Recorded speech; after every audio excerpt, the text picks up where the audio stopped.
I'm Jim Reed. This is a page from my red clay diary.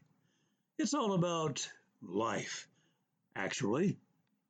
This is called Grandmotherly Advice to a Forlorn Memory Retriever.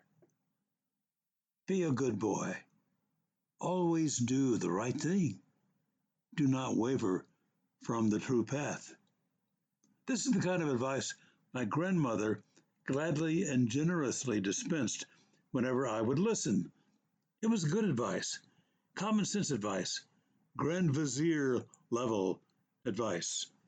It was the kind of advice that any wise village elder possesses, even to this day. The only problem is my grandmother and her generation seldom got to lay out their truths and wisdoms to upcoming generations. Nobody got to converse one-on-one with elders. Life is distracting and noisy.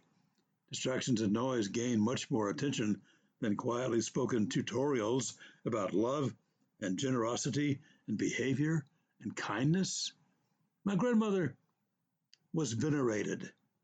We loved her. We simply did not know that our inexperienced language and her seasoned language could get together and share things that might make life more understandable, more tolerable. She was of her generation, we were of ours. We did not know the language of acceptance and diplomacy. I wish I had known all this as a child. Maybe I could have skipped some of the more difficult episodes that deflected my growth as a mature adult. I am now ready to listen, Granny, but you are not here to share time with me. But wait. There's more. Truth be known, I can share wisdoms with my grandmother. All it takes is a deep breath or two, a few furlongs of memory retrieval, the willingness to pay close attention to every single memory and impression of Granny that I ever had. Granny can talk with me because I know what she would say in so many words if she were here today. Having birthed 8 kids, she would help me understand how to navigate child rearing. She would point out the potholes and show me how to heal or correct a boo-boo. Here's an example of how I did this, she would say. I would listen and observe. Here's how I dealt with a bully in my day. Listen and learn. Yes, children of the down south soil, there have always been bullies about, and there have always been people who knew how to quell the behavior of bullies. I know how Granny's generation did it.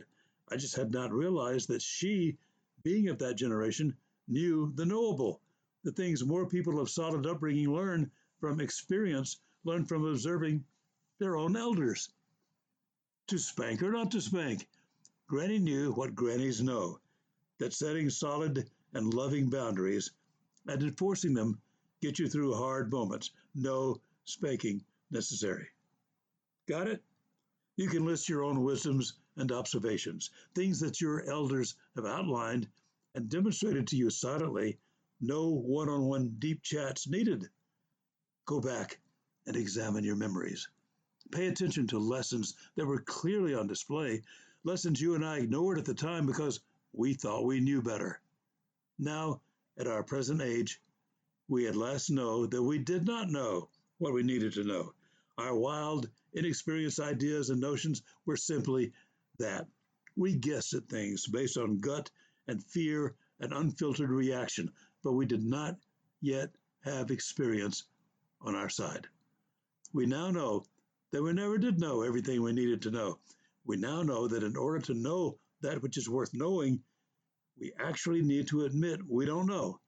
We have to admit that it is time to tune in to those who loved us and are still waiting patiently to help us out.